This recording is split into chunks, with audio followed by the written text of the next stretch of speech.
Biết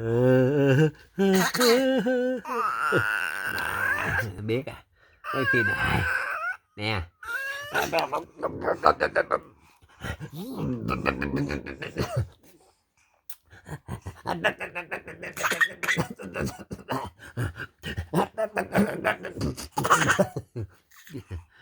Nhột không?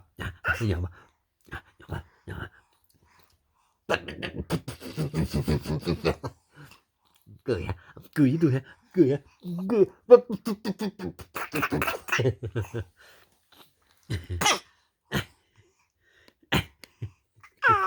Ừ. Kêu ba hả? Xạo quá. Thôi, không bắt trước. No. Don't copy me. No.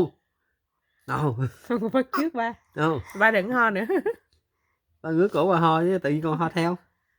Hả? Đưa cổ đây. Đưa cái cổ đây. Đưa cái đây lên. Đưa đây lên. Đưa đây lên. Đưa cổ đây.